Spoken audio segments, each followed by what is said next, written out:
Salam salam la famille Outsider, j'espère que vous allez bien, vous êtes en paix et en santé. On se retrouve avec Willou. Willou, là, les choses, elles vont changer un tout petit peu là. Là, en ce moment, on est en plein milieu de la saison de football, tout ça, tu vois, c'est assez chaud. Les championnats, il y en a quelques-uns qui se détachent, il y en a où c'est serré, il y a la Ligue des Champions, tout ça et tout. Mais aujourd'hui, on va parler de football international. On vient de sortir d'une belle trêve internationale la dernière fois en novembre. Il s'est passé pas mal de choses. Il y a de belles équipes qui sont qualifiées à la Coupe du Monde. Première Coupe du Monde à 48. On a aujourd'hui deux sujets de Coupe du Monde. Sur ta chaîne, on va parler de nos top 5, un tout petit peu, hein, top 5, top 10. On va s'amuser un tout petit peu à parler de ses favoris pour le prochain mondial à ce stade-ci, parce que là, on est encore à 6 mois de la Coupe du Monde. Le tirage au sort n'a pas encore été fait. Et d'ailleurs, il est dans 24 heures.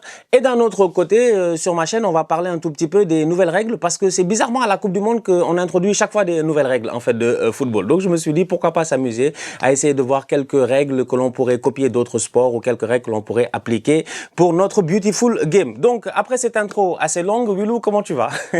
Écoute, mec, ça roule.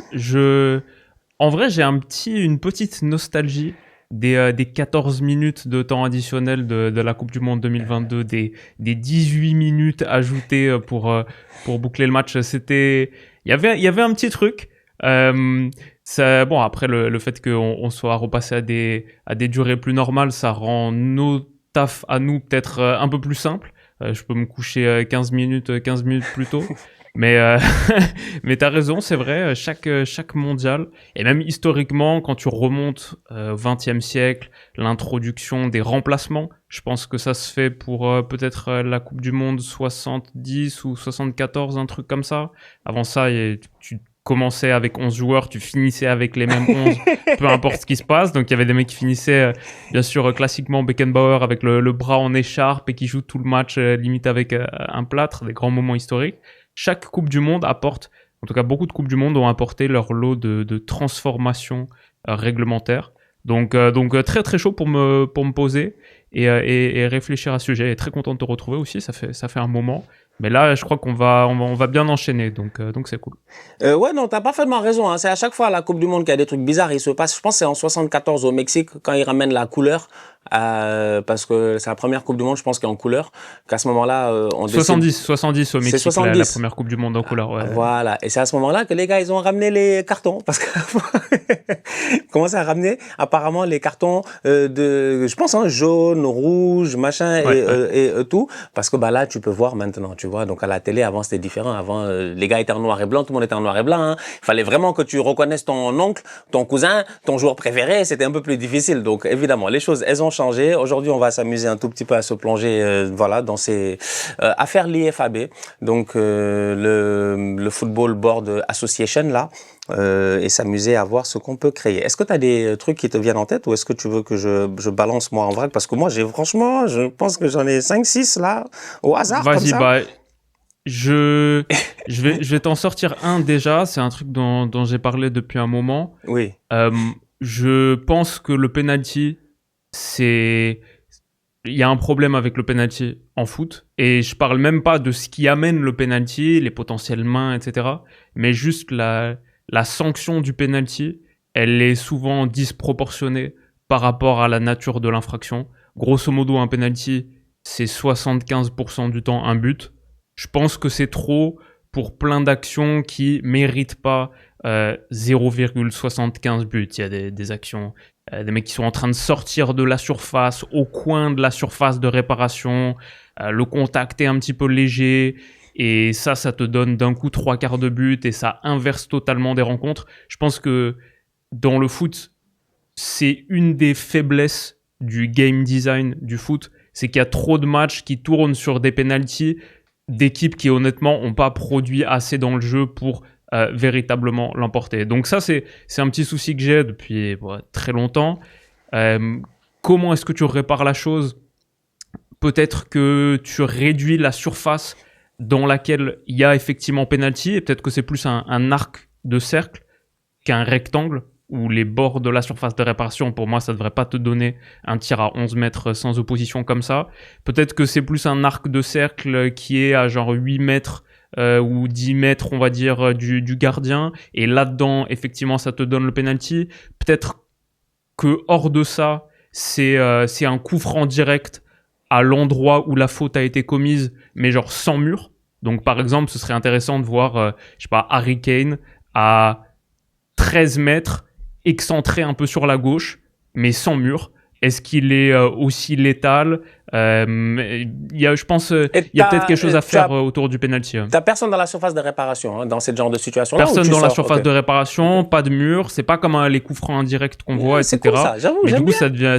ça devient un vrai exercice de tir et tu vois véritablement qui sont les meilleurs tireurs. Genre, il y a des mecs qui sont capables de convertir les pénaltys entre guillemets ou ces coups francs directs qui sont coin de la surface de réparation à 16 mètres, 15 mètres et demi et qui ont juste une puissance de frappe extraordinaire et qui l'envoient dans la lucarne. Je sais pas, je pense qu'il pourrait y avoir un truc sympa à refaire autour du penalty. Non, je suis d'accord avec toi. C'est pas absurde ce que tu dis là. Pour moi, ça fait beaucoup de sens parce qu'effectivement, c'est un peu con quand tu sais le bois il est à l'extérieur de la surface, comme tu dis sur la ligne par exemple. Tu fais faute sur la ligne, il y a un penalty. Tu vois, donc la ligne fait partie de la surface de réparation. Donc si le joueur il est sur la ligne et que le contact est là-bas, il y a penalty. Mais bon, la question à se poser effectivement, c'est est-ce que la faute nécessite vraiment un tir à c'est quoi le penalty, c'est 11 mètres, non 11 mètres, ouais, c'est ça. Est-ce que ça nécessite un tir à 11 mètres ou est-ce que ça nécessite de pousser un tout petit peu plus?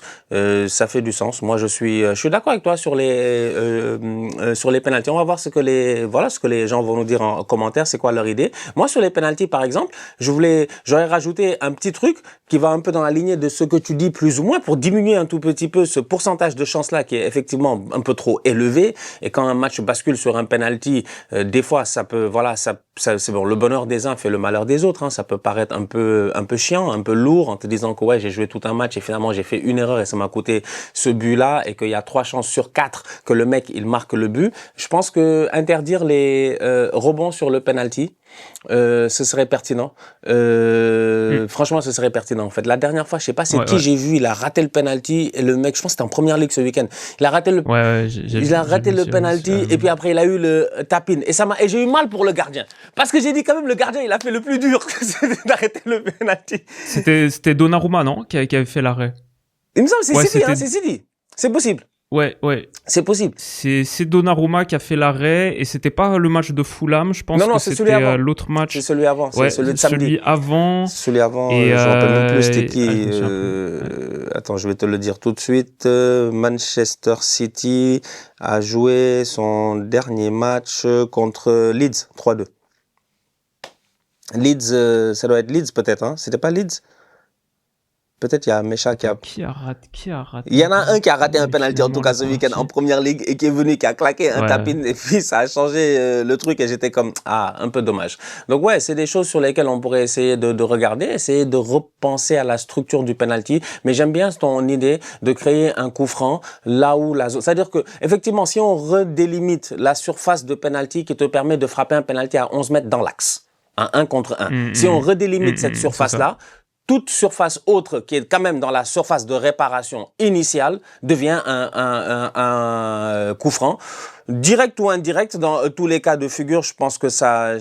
indirect, tu as des gens dans la surface de réparation. Direct, tu pas de gens dans la surface de réparation. Et puis, that's it. Hein. Direct sans mur, je trouve ça fun et c'est une bonne manière de transformer ce qui est une faiblesse du game design en quelque chose qui devient en vrai assez attirant. Genre moi, j'aimerais bien voir qui sont les meilleurs gars qui frappent un coup franc direct sans mur, bord de la surface, sur le côté comme ça. Qui a la meilleure frappe enveloppée, qui va chercher la lucarne systématiquement. Ce serait une arme en plus à avoir. C'est peut-être on est aussi un peu dans un moment, peut-être par rapport à l'âge d'or des tireurs de coups francs début des années 2000. Aujourd'hui, on a une petite faiblesse peut-être par rapport à ça. Peut-être tu pourrais voir une renaissance de cette qualité-là.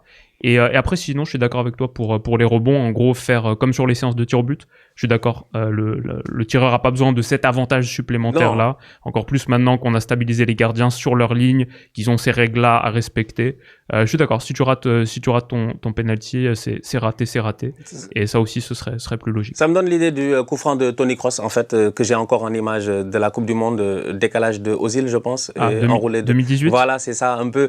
Je peux imaginer. Ouais. Je vois ce que tu dis. En fait, je vois l'idée. Je vois l'idée de la faute dans la surface. Le gars qui vient, il te met le ballon en pleine lucarne. lucarne là-bas, le gardien il comprend rien. Je Ouais. vois un peu cette idée-là. Ok, pour les penalties, c'est intéressant. On continue. Je pars sur un autre truc que j'ai vu passer, que j'ai trouvé super intéressant d'ailleurs. Shout out à eux, c'est les boys de Hors-jeu Twitch que tu connais bien. On a eu l'occasion de faire le quiz Ouais. avec eux, Bruce, Braque et puis tout ça. Des bandits qui ont invité Roland Courbis il y a quelques semaines. J'ai eu l'occasion de voir. Et coach Courbis, que j'aime bien avec, tu vois, Roland, il a un truc là, il a un flow, tu vois. J'aime bien Roland. Roland Tournevis, comme dirait notre ami Patrice Evra. Je l'aime bien. Il disait en fait, la victoire à 3 points. Qu'est-ce que t'en penses, la victoire à 3 points? Lui, il partait sur un délire d'une victoire à 2 points. C'est ce qu'il disait, que ça fait des années que lui, mathématiquement, ça marche pas dans sa tête. En fait, il est trop drôle, il dit mathématiquement, la victoire à 3 points, ça marche pas dans sa tête. Ça. Il veut une victoire à 2 points qu'il propose, ce qui fait quand même, ok, ça peut faire du sens, mais avec un supplément de 1 point en cas de 3 buts de différence. Donc, ce qui te permet, toi, d'aller pousser le football offensif. Parce que je pense que dans son argumentaire, si je ne m'abuse, hein, si je me trompe pas, je pense que dans son argumentaire, c'était plus une question de, est-ce que ton 1-0, où tu as mis un but et tu as défendu 90 minutes, vaut réellement 3 points? Tu vois, dans le classement, est-ce que ton match nul vaut réellement 1 point? Si, en réalité, je sais pas, t'as mené au score et que l'autre, il est revenu ou machin, et puis tout cela, je sais pas, il y a un thinking derrière. Est-ce que réellement, ça ne peut pas aussi pousser à un football un peu plus offensif aussi? Un football où t'es moins dans le « j'ai marqué, je défends ». Non. Là, j'ai marqué, je vais essayer d'aller chercher un avantage supplémentaire. Je sais pas, moi je me suis dit, parce que ça serait une des plus grosses révolutions de l'histoire du football moderne aujourd'hui. Si tu changes juste le nombre de points que tu attribues sur un match, tu changes beaucoup de choses. Ce serait une contre-révolution parce que c'était 2 points jusqu'à, je pense, dans les années peut-être 60, 70, 80, et là c'est passé à 3 points. Pour moi, c'est pas une bonne idée. Je suis surpris que tu la défendes en tant que supporter d'Arsenal. Mais non, j'aime pas vraiment parce que déjà l'argument du football offensif, on est dans l'ère du football le plus offensif de l'histoire. Il n'y a jamais eu autant de buts. Après, sauf si tu remontes aux années 50 où là peut-être la moyenne de buts était plus élevée, ou même avant-guerre, etc. Mais grosso modo, je pense qu'on n'a pas trop à se plaindre du niveau de spectacularité et de proficience offensive des équipes aujourd'hui. Donc je pense pas que les blocs bas soient particulièrement puissants. Toutes les équipes modernes et fortes et qui gagnent des titres le font régulièrement en battant des records de buts, etc. Tu regardes le Paris Saint-Germain de Luis Enrique, le Barça de Flick l'année dernière, des équipes le Bayern aujourd'hui, qui est des équipes qui sont soit ont dépassé les 100 buts, soit sont très proches des 100 buts, etc. Donc moi je suis pas méga fan de ça. Je pense qu'au contraire ça va récompenser les matchs nuls, parce que désormais un nul vaut 1 point et la victoire seulement 2. Ok, j'entends le truc de 3 buts d'écart, etc. Mais ça, je suis pas méga fan parce que 3 buts d'écart, c'est un peu un truc arbitraire et ça va encore plus dévaloriser les victoires qui sont seulement par 2 buts d'écart, entre guillemets. Je pense aussi que pour moi, il y a trop de problèmes dans ce nouveau système. Aussi, par exemple, le fait que en Ligue des Champions, en ayant retiré la règle du but à l'extérieur, je trouve que peut-être dans l'ensemble, c'était plutôt une bonne chose, mais dans l'absolu, ça nous a empêché, ça a enlevé le moment dans le foot où tu pouvais passer de éliminer à qualifier en 1 but. Maintenant, ça n'existe plus dans le monde du foot. Maintenant, tu dois toujours d'abord égaliser, puis revenir. Marquer un second but pour l'emporter. Avant en Champions, typiquement Sergi Roberto, tu passes de éliminer à qualifier en un seul but. Maintenant, ça n'existe plus. Si en plus, maintenant, on enlève encore une prime à ce but temps additionnel qui te fait passer de 1 point à 3 points, je trouve que t'enlèves beaucoup de l'émotion de ces victoires arrachées qui deviennent finalement des victoires, mais des victoires à 50%. Des victoires pas aussi fortes que...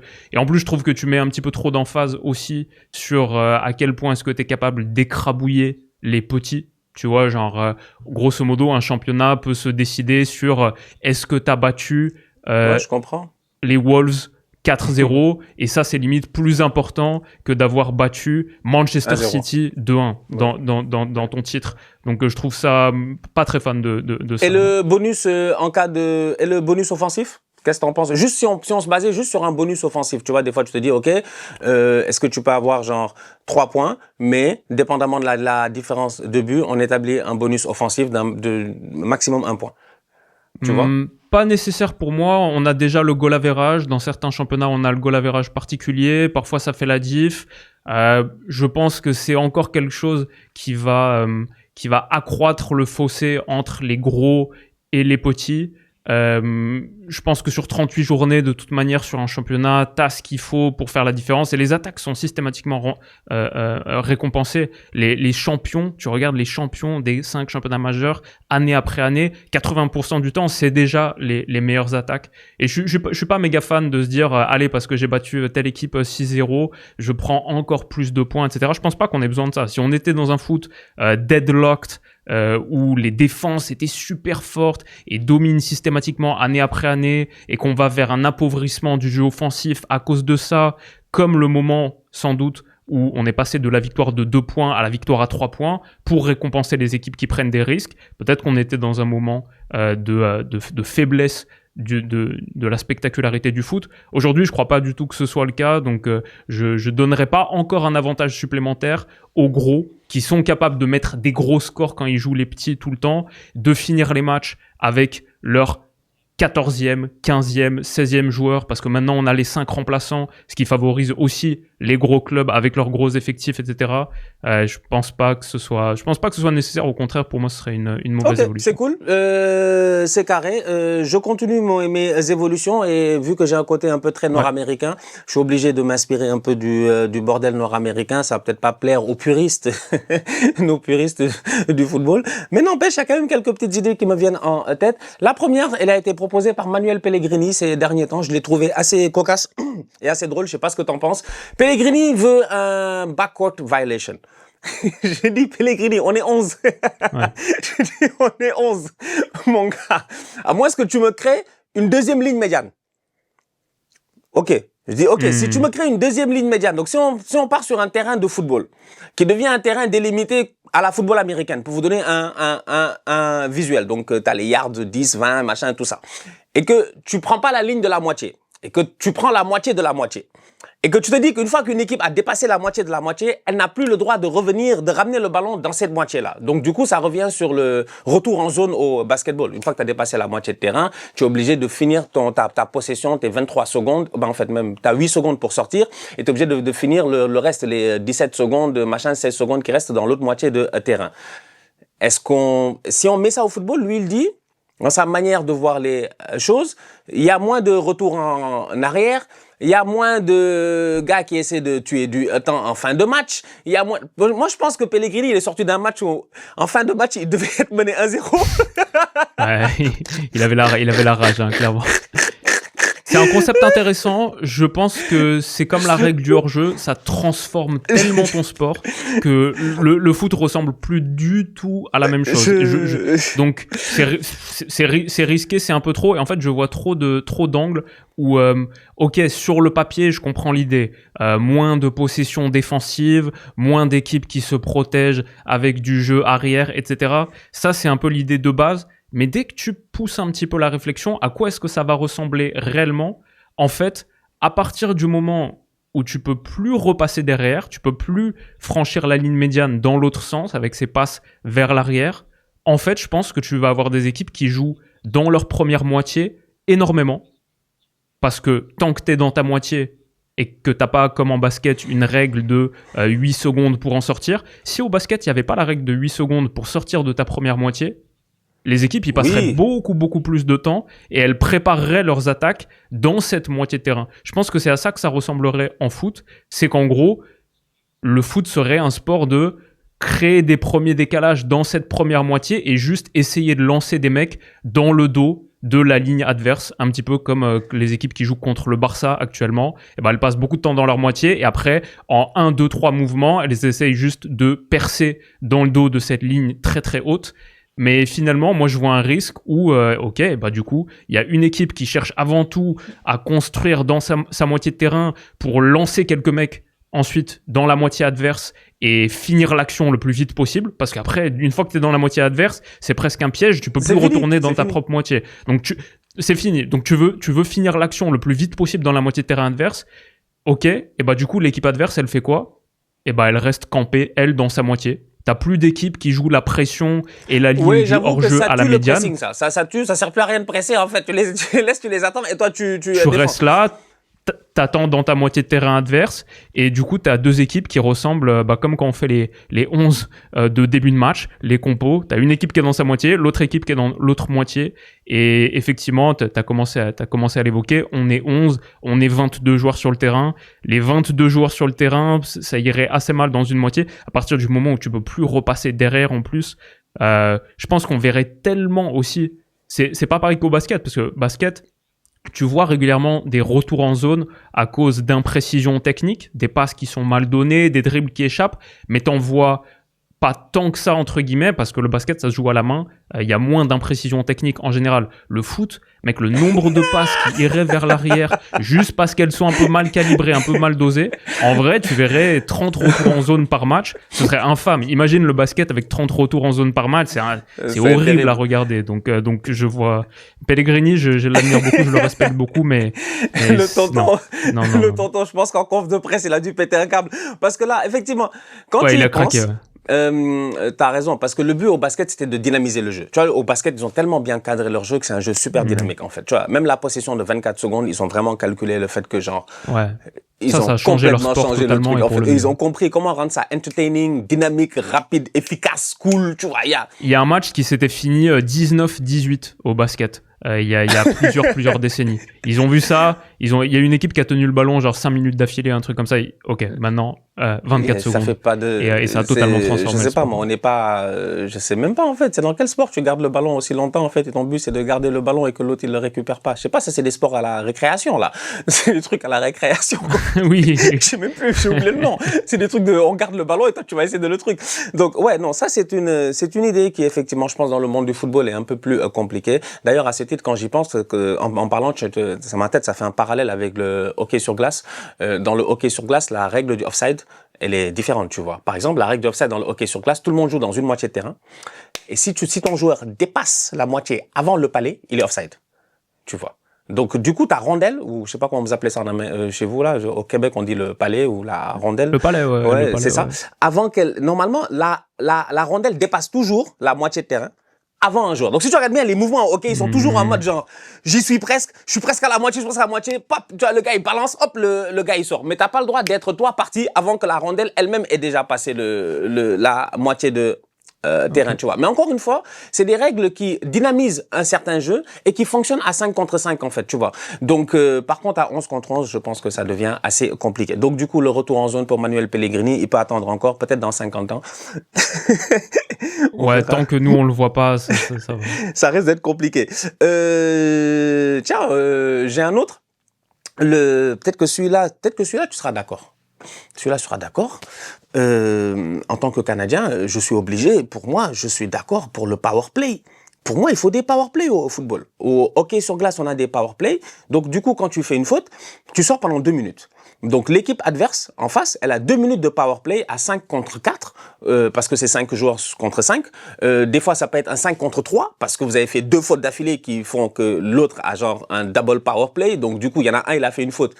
Il est dehors, assis dans une cage, là, avec tous les supporters autour de lui qui frappent sur la cage, machin, tu vois, c'est très nord-américain, c'est très bordélique, tu vois, c'est très, très cool. Un gars, il a sa bière, l'autre, il a comment on appelle ça, ses frites, peut-être il se fâche, il te jette ses frites, tu vois, c'est un Boston-Montréal, c'est un classico, c'est Barça-Real, tu vois, c'est le bordel. Donc, tu dis, OK, là, t'as ton power play, donc, du coup, ton équipe en face, elle a 2 minutes où elle est en supériorité numérique d'un joueur.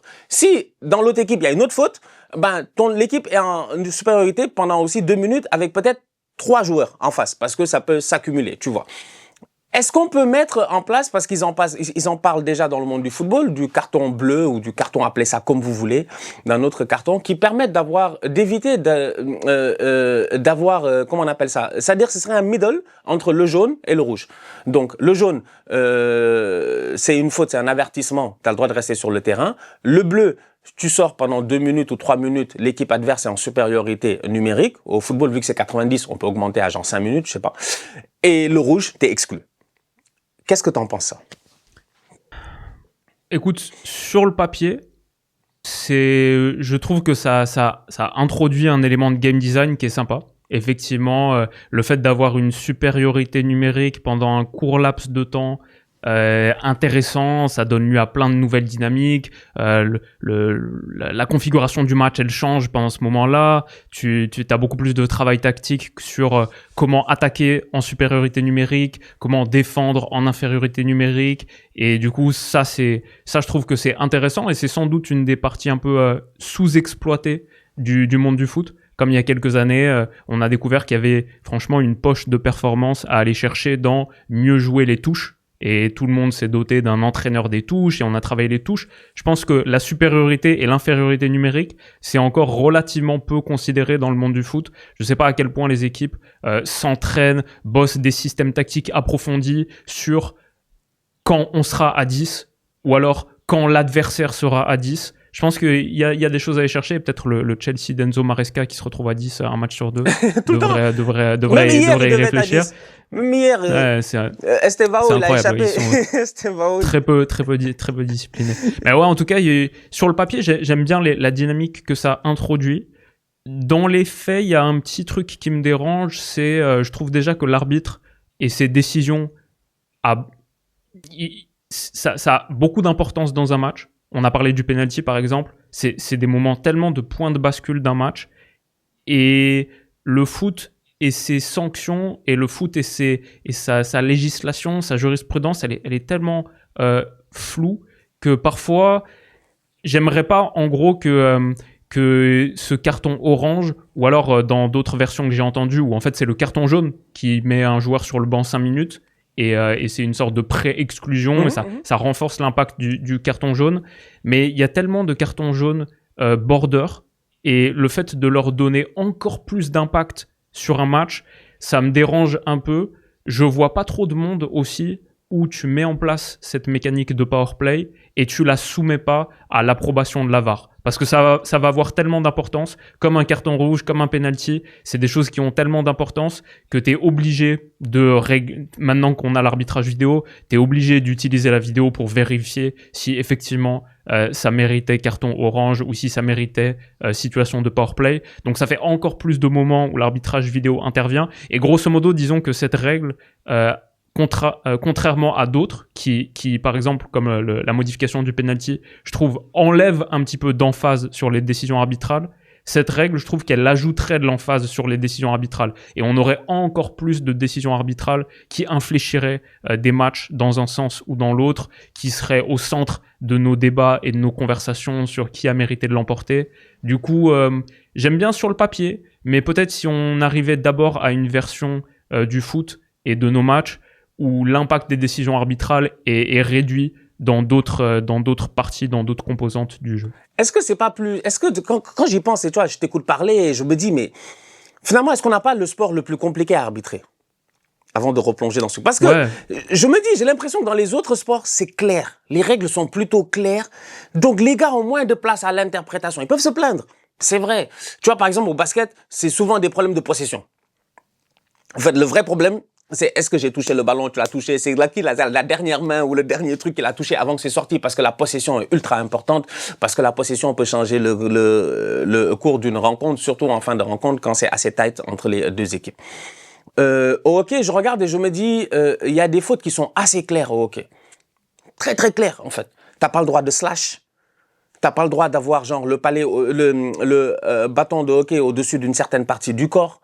T'as pas le droit au cou, à la tête. Mais t'as le droit au shoulder barge, t'as le droit à pas mal de coups assez sadiques, mais il y a des coups qui sont spécifiques, qui sont interdits. Ce qui fait que j'ai l'impression que dans la plupart de ces sports-là, il y a moins de plaintes. Moi, je pense au football, je me dis, l'arbitre, il décide, il arrive. Lamine Camara, Chevalier. Cas réel qui s'est passé il y a quelques jours. Le tacle de Lamine Camara, même en tant que Sénégalais, franchement, je l'aime bien, le petit Lamine. Désolé, moi, je donne carton rouge. Hein, je discute même pas avec les gars. Je discute même pas, je donne carton rouge. Maintenant, après, on me dit non, il n'y a pas carton rouge parce que dans les 4 règles qui font que le tacle doit avoir un carton rouge, il y en a une qui n'est pas respectée, c'est que Lamine Camara ne fait pas un tacle au-dessus de la malléole. Donc, il ne fait pas un tacle au-dessus de la malléole, il peut pas tuer le mec. Donc, du coup, ça va, ça passe, c'est un carton jaune. Le football laisse tellement de place à l'interprétation, tellement de place aux plaintes, que j'ai l'impression que tu vas dire à un boy, toi tu sors pendant 5 minutes, ils sont capables de se disputer pendant 10 minutes là-bas, en train de dire que non, j'ai pas fait faute, j'ai pas fait ça, j'ai pas machin, j'ai pas truc, etc. On a un temps qui roule, on n'a pas de temps qui s'arrête, il y a beaucoup trop de trucs. Donc j'ai l'impression qu'on a un des sports qui est un des plus durs à légiférer, par rapport aux autres. Je sais pas si c'est à cause du nombre de joueurs sur le terrain, à cause de l'attitude des gens qui pratiquent le sport en tant que tel. Mais effectivement, je trouve ça, en t'écoutant, je me dis, c'est compliqué de trouver des règles pour modifier le jeu en tant que tel parce que il risque d'y avoir beaucoup trop d'interprétations, une faute peut être considérée au football comme étant une faute par quelqu'un, comme étant une faute involontaire par quelqu'un d'autre. Ce qui est un peu plus rare dans d'autres sports, tu vois. Ouais, bah, je pense que le foot, de par sa nature extrêmement fluide, fait que je pense la difficulté d'arbitrage, c'est, sur un spectre de sport facile à arbitrer et difficile à arbitrer, c'est un peu le même spectre que sport fluide, sport statique / rigide. Par exemple, moi j'aime bien le baseball, j'aime bien le tennis. C'est des sports où c'est possible, disons théoriquement, mathématiquement, de l'arbitrer parfaitement. Tu fais un match de baseball, de tennis, il y a un rectangle dans lequel, en tant que pitcher, t'envoies la balle. Si l'arbitrage call toutes les balles parfaitement, il y aura aucune erreur d'arbitrage. Le pied sur la base, tu peux avec les caméras au millimètre voir si le pied a touché avant que la balle soit chopée par les récepteurs. Donc en fait, voilà, le tennis, pareil. Si l'arbitre a un bon jour, si le umpire là, il est en train de passer une bonne après-midi et qu'il voit tout et que le système Hawkeye, tous les challenges fonctionnent, etc., tu peux arbitrer parfaitement le match et finir avec absolument 0% d'erreur. Alors que dans un match de foot, je pense que le 0% d'erreur, il est non seulement très très difficile, mais pratiquement, mais peut-être que philosophiquement, il est en fait impossible parce qu'il y a beaucoup de situations où ça relève réellement de l'interprétation et un arbitre A va donner une décision différente d'un arbitre B en fonction de lui, son feeling du sport, du match. Ce qu'on demande, c'est la cohérence, c'est que ce soit arbitré grosso modo de la même manière de la première à la 90e minute, mais on sait qu'il y a des arbitres qui sont plus sévères que d'autres. On sait qu'il y en a qui vont avoir une lecture différente d'une situation que l'autre. Peut-être que ça vient aussi avec le fait que ce soit un sport de contact, parce que par exemple, je sais que dans le basket aussi, il y a beaucoup cette question de quel est le niveau de contact autorisé sur les lancers francs, les fautes qui méritent des lancers francs, oui ou non. Ça, c'est un énorme débat aussi dans le monde du basket. Et peut-être que la nature très très fluide du foot et son niveau de contact fait que c'est difficile de déterminer ça c'est un niveau de contact suffisant, ça c'est un niveau de contact insuffisant. Et pareil pour tu vois, le truc de la malléole, on a tellement toute une biologie à étudier que se dire ok, si le tacle est au-dessus de la malléole ça va, là c'est rouge, en dessous ça va. Pareil pour le hors-jeu qui apparemment doit être dessiné à partir du armpit, quoi, là où tu mets ton déo, quoi, c'est là qui fixe la limite du hors-jeu et mais en fonction des joueurs, c'est pas exactement le même centimétrage, etc. Donc tout ça pour dire, pour moi, les meilleures règles aujourd'hui sont celles qui auraient pas forcément trait aux décisions arbitrales là sur le terrain. Pour moi, les règles que j'ai le plus envie de voir évoluer, c'est celles qui limiteraient leur impact, comme par exemple le penalty. Ce serait par exemple des règles plus institutionnelles. Je dis pas qu'il faut mettre en place un salary cap pur et dur, mais réfléchir à des choses comme ça. Question de réforme de compétition, de réforme de la structure un peu fondamentale du foot. C'est plus cette direction à creuser là, je pense, que vraiment changer des règles très précises sur le terrain. Ou à part le penalty, je vois pas forcément de grands cas qui méritent intervention. Est-ce que tu penses qu'on a assez d'arbitres? Moi, je pense qu'il n'y en a pas assez. Moi, je pense qu'on ne peut pas être 3 pour 22, alors qu'ils sont 3 pour 10 dans la plupart des sports. Même plus même que 3. Pour moi, on n'est pas... En fait, moi, ça, c'est... Des fois, je m'assois à la télé. Hein. Franchement, des fois, je m'assois, je comprends pas. Like, for real, je comprends pas. À un moment donné, ça faisait du sens d'avoir le mec derrière les buts. Il était là pour nous dire si le ballon, il est passé, il est pas passé, ou s'il y a tirage lors des coups de pied arrêtés, machin et tout. Pour moi, c'est pertinent. Moi, il faut plus d'arbitres. Ouais. Il faudrait que les décisions soient prises d'une manière collégiale. Ils peuvent pas être 3. Franchement, tu peux pas... Parce que la réalité d'un match de football, c'est que... Ce que je disais la dernière fois, arbitrer, c'est pas facile, hein. Frérot, tu dois courir pendant 90 minutes dans tous les sens. C'est pas toi qui décides du sens dans lequel tu cours en plus. Donc ça, c'est encore plus chiant. Parce que moi, j'aime pas quand on me dit quoi faire. Moi, moi, j'aime pas. Donc moi, j'aime bien courir. Donc moi, si j'étais arbitre, je fais mon jogging. Si vous n'êtes pas dans mon sens de vision, c'est votre problème. Mais c'est pas ça le cas. Donc tu peux être là. Après, Neymar, il a fait un truc. Yamal, il a fait un sombrero. Ta tête, elle fait ça. Tu dois aller dans tous les sens. Donc tu cours. Il faut la condition physique pour tenir pendant 90 minutes. Mais au-delà de ça, il faut être lucide. Willou, va faire un jogging de 90 minutes, reviens et fais-moi la table de multiplication de 8 ou de 9 quand tu avais 12 ou 13 ans. Dans ta tête, tu vas être perdu. Tu vas commencer à 8 fois 1, 8 fois 2, tu vas commencer à être perdu. Je sais même plus ce qui se passe. Tu vois, donc, je me demande, est-ce que... Oui, il y a la VAR, je suis d'accord. Ils sont là-bas, ils ont un boulot spécifique qui est très limité aujourd'hui avec 3 ou 4 situations seulement dans lesquelles ils peuvent intervenir. Mais sur le terrain, ne gagnerons-nous pas à avoir, je sais pas moi, 5 arbitres? C'est une bonne question. En plus, ce week-end, j'ai vu un match où il y avait pour la télévision qui produisait la rencontre, ils avaient installé une caméra sur un socle roulant qui suivait en gros comme pour faire des travelling quoi, le long de la ligne de touche. Donc il y avait cette caméra télévisuelle machin. Et je me disais, si on remplaçait la fonction du hors-jeu, de signaler le hors-jeu pour l'arbitre assistant par des caméras qui sont capables, grâce à l'IA et aux technologies qu'on a aujourd'hui, de juste systématiquement suivre au centimètre près le dernier défenseur. Je suis d'accord. Cette caméra, avec maintenant on a le hors-jeu semi-automatique, des révélateurs avec des modélisations 3D qui sont de plus en plus avancées, je pense qu'on n'est pas trop loin du moment où technologiquement on sera capable de signaler le hors-jeu en temps réel par des ordinateurs.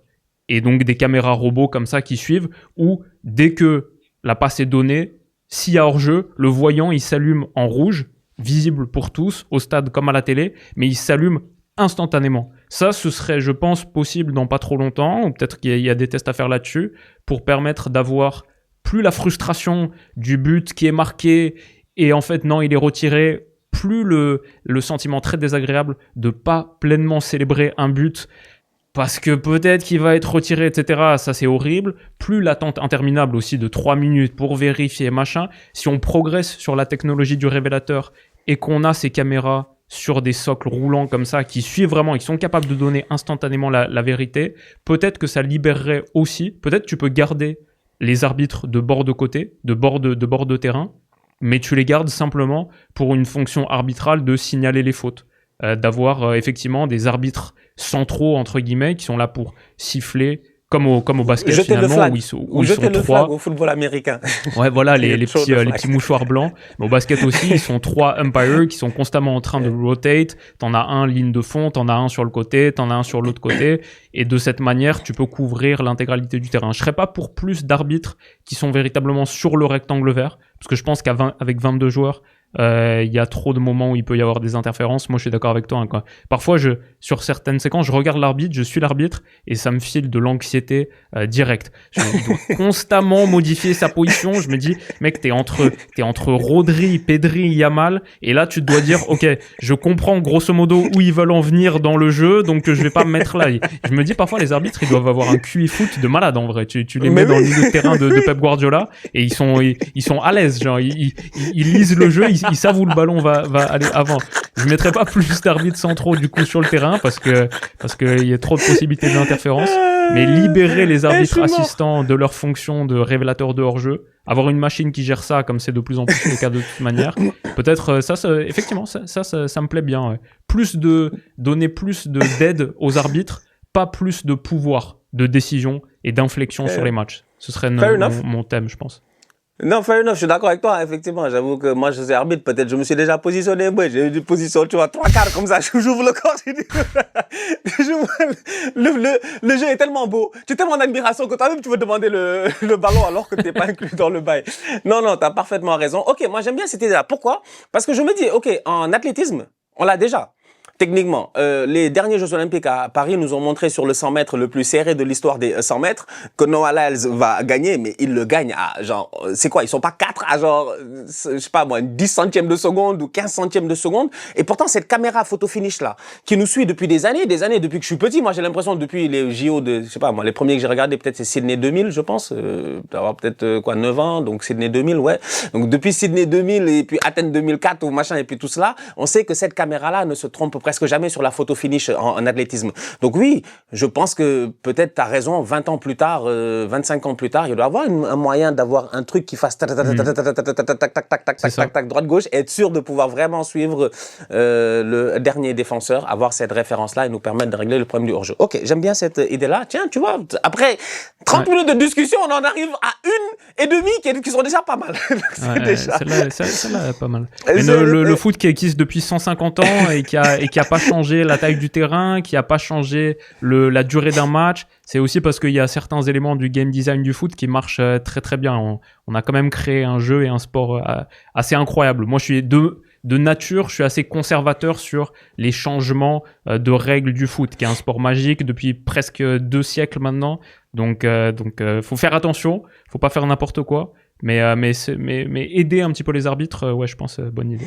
Ok, on va aller donc du coup, je vais continuer dans la même lancée que ce que tu disais maintenant, amener cet aspect technologique là qui est, je pense, très important aujourd'hui, si on peut en profiter.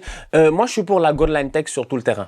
Moi, j'en ai marre. Et ça me permet de rebondir sur ce que veut faire la FIFA lors de la prochaine Coupe du Monde, c'est-à-dire de pouvoir intervenir sur les corners, que la VAR intervienne sur les corners, à savoir s'il y a eu corner ou pas, est-ce que le ballon a été touché ou pas, parce que il y en a eu, je pense que juste cette saison, il y a quelques semaines, il y a eu un corner octroyé qui devait pas être corner, finalement les gars, ils ont claqué un but sur le corner. Ça peut être quelque chose d'assez énervant, surtout quand on se rend compte au ralenti, nous, à la télé, à première vue, on sait que c'est pas toi c'était City contre Leeds, justement. Ah, tu vois que t'as pas touché le ballon et tout, donc il y a cette idée-là un peu, donc pourquoi avoir une ligne qui est juste limitée sur la ligne de but et pourquoi pas quadriller tout le terrain comme ça, dès que le ballon sort, on sait, et puis c'est fini. Ça nous évite aussi le Japon-Allemagne de la dernière Coupe du Monde où pendant 15 minutes on était là, est-ce qu'il est sorti, il est pas sorti. Pendant une semaine c'était d'après l'angle de la caméra japonaise, parce que c'est eux qui font les meilleures caméras au monde. Ils t'ont dit que le ballon est pas sorti. L'Allemand il te dit que non, nous ça fait des années qu'on fait des voitures, on connaît la technologie, il est sorti. Bref, c'était assez compliqué. Pourquoi pas quadriller tout le terrain une fois pour toutes.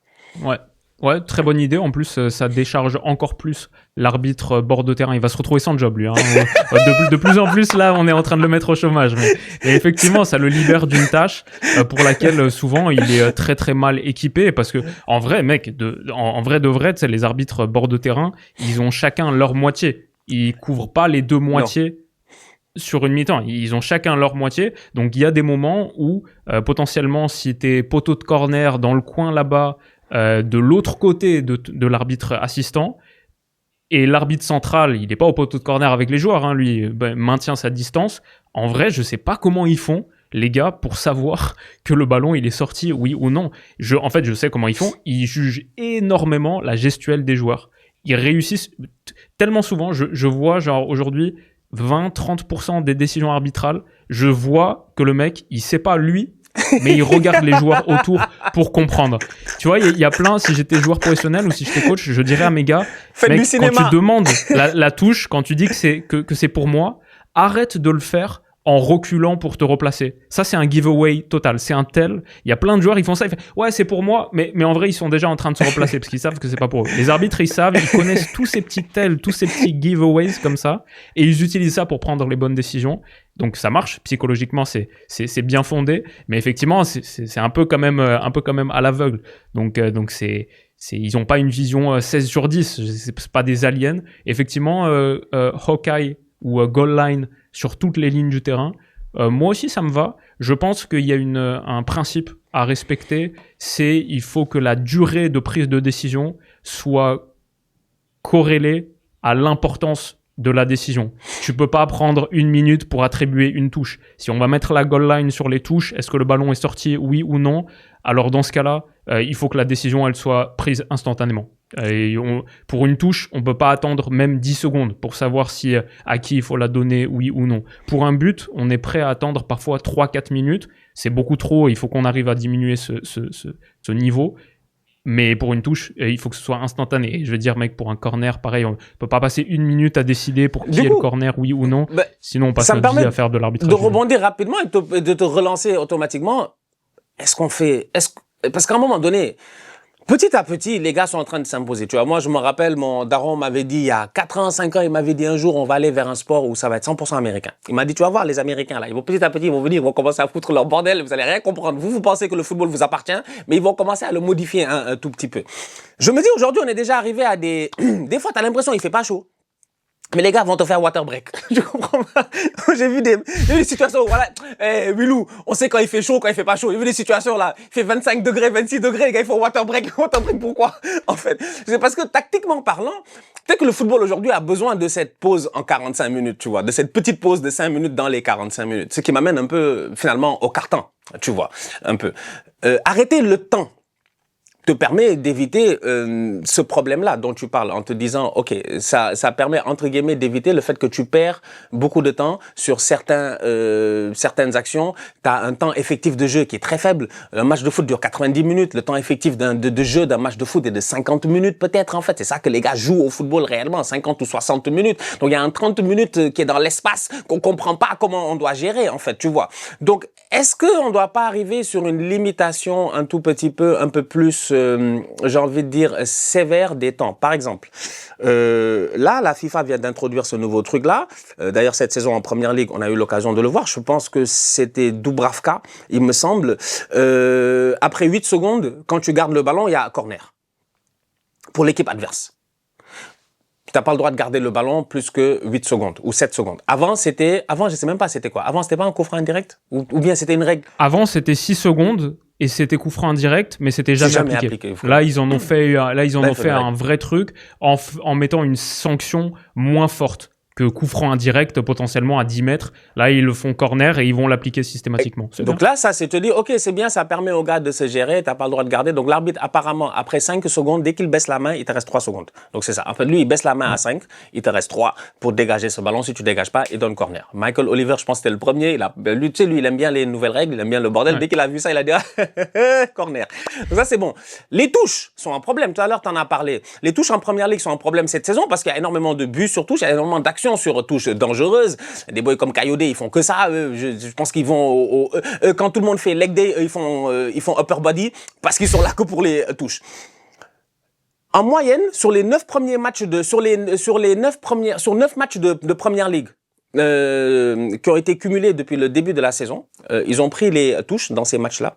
Ils en sont arrivés à la conclusion qu'une touche en moyenne, ça prend 17 secondes pour que les gars se mettent en place. Parce qu'une touche est considérée aujourd'hui comme un corner. Parce que les gars ont une touche dans ta moitié de terrain, plus ou moins dans la zone où ils peuvent aller toucher la surface de réparation. Il faut attendre que tous les centraux y montent. Avant, c'était pas comme ça. Avant, une touche, c'était rapide. Aujourd'hui, une touche, ça prend environ 17 à 20 secondes. C'est trop, en fait. C'est beaucoup trop. Donc, c'est du temps de perdu, c'est du temps effectif de non-jeu, en fait. Et que difficilement, malgré le fait qu'on a doublé le temps additionnel, on a du mal à essayer de rattraper. Donc moi, j'en arrive à la conclusion de, est-ce qu'on ne doit pas juste stopper le temps? Je pense pas qu'on doive stopper le temps, mais on pourrait mettre comme ils ont mis au baseball, ce qui a totalement sauvé leur sport aussi, c'est la pitch clock. Avant, t'avais pas de durée maximale que tu pouvais prendre avant de faire ton lancer. Comme au tennis aussi, il y a un... Pour le service? Je sais pas maintenant, en fait, je connais pas assez bien, mais pour les services, effectivement, t'as un certain temps, et si tu sers pas avant ça, tu perds ton service, tu passes à deuxième service, je pense que c'est ça la règle. Peut-être qu'effectivement, il pourrait y avoir une throw-in clock, ouais. Et si tu prends plus de 15 secondes, bah, tu perds ta touche, en fait. Les arbitres essayent de mettre la pression sur les touches en général. Quand le mec a pas de solution, etc. L'adversaire dit il faut la jouer, se plaignent du fait que la touche soit pas jouée suffisamment rapidement. Mais Ça fait 25 ans que je fais le foot maintenant, 20 ans que je fais le foot, 22 ans. J'ai toujours pas vu, je crois, de touche qui a changé de main parce que le mec prenait trop de temps à la faire. Ça arrive jamais. Donc peut-être qu'effectivement, une throw-in clock pourrait non seulement réduire le temps perdu, mais aussi peut-être que ça permettrait d'accentuer la pression qui est mise sur les touches, un peu comme au basket quand tu donnes la balle au mec qui doit faire la inbound 5 secondes, et si après 5 secondes tu n'as pas réussi à la sortir, ça change de possession, bah peut-être que ça c'est pour défendre les touches, ça mettrait encore un petit peu plus d'emphase dessus et tout, ça pourrait être intéressant.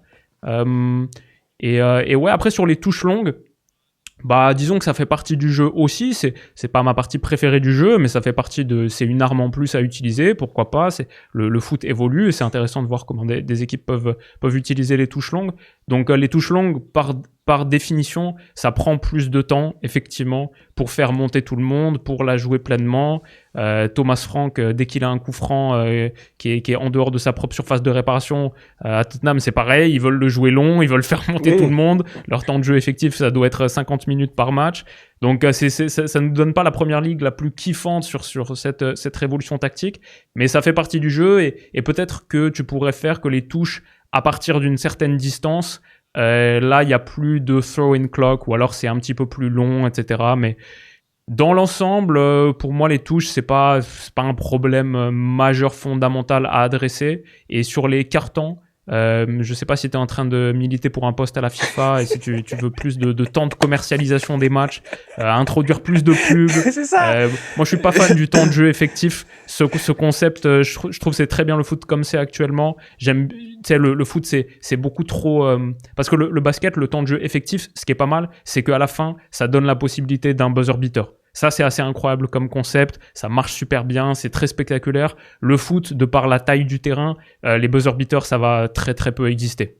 C'est jamais un tir, ça va se jouer à la seconde près ou un but à la seconde près. Nous, nos trucs de but dans le temps additionnel et même quand ça dépasse un peu le temps additionnel, ça ajoute à la mythologie du truc et tout. Je trouve que c'est très bien. Attendre le panneau du temps additionnel impatiemment et wow, d'un coup 8 minutes et la foule devient dingue parce que je trouve que c'est une dimension assez sympa aussi de nos matchs et de notre sport.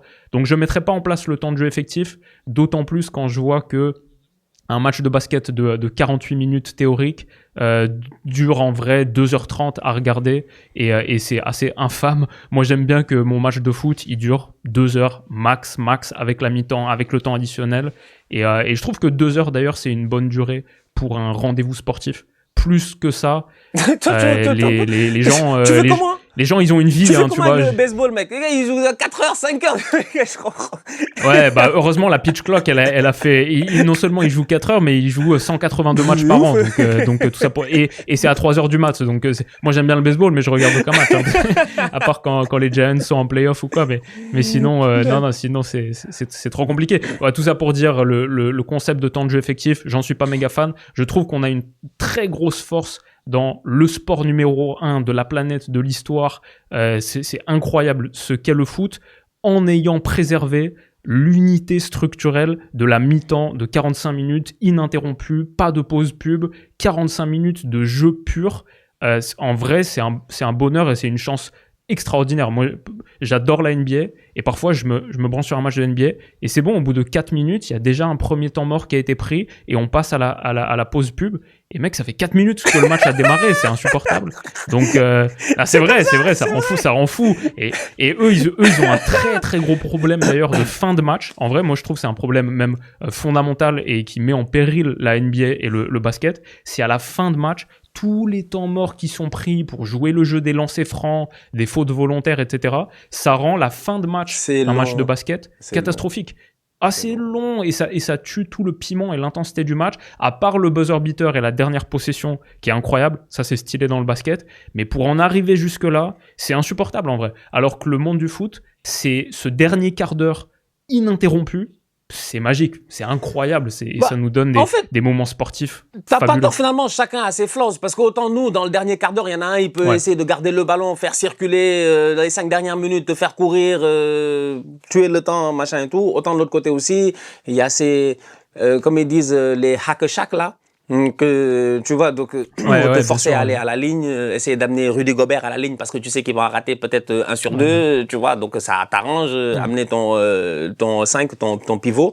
Ouais, c'est vrai que ça casse un peu le rythme du match. Ok, c'est bon, je suis d'accord sur le fait que, mais bon, n'empêche que ça fait quand même des pauses fraîcheur quand il fait froid. Donc ça, je comprends pas.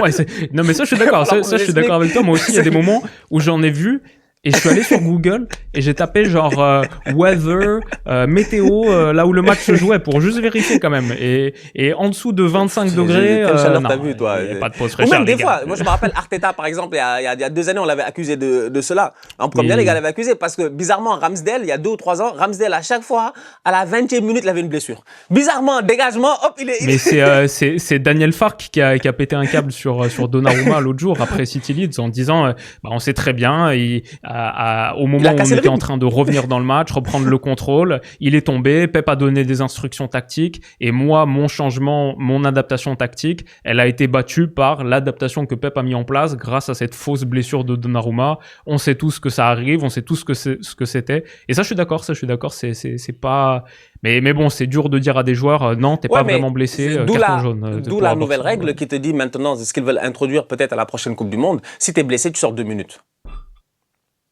Ou Ouais, pour un gardien difficile. Hein. pour un gardien, ça va être compliqué, effectivement. T'as raison. C'est peut-être pour ça que c'est toujours les Parce gardiens que qui le tombent. gardien, s'il tombe, j'avoue que tu peux pas le sortir 2 minutes et ramener un autre gardien. Donc, à méditer et à penser. On va finir avec un dernier point. Tu me dis ce que tu en penses rapidement et tout. La VAR a le droit d'intervenir Ouais. sur 4 situations pour le moment. Donc, est-ce qu'il y a abus? Est-ce qu'il y a penalty? Est-ce que c'est un carton rouge direct? Ou est-ce que tu t'es trompé en donnant un carton à un joueur ou à un autre? Okay, ça, c'est les 4 domaines d'intervention de la VAR. Le coach challenge. J'ai envie de finir avec ça. Parce que, Ouais. autant on parle de donner bonne idée, beaucoup je pense. de pouvoir aux arbitres, enlever de pouvoir aux arbitres pour le mettre dans l'aspect de la technologie, qu'on peut contrôler en se disant que voilà, c'est la tech, donc il y a peut-être moins d'erreurs. Est-ce qu'on peut avoir la bonne foi des coachs?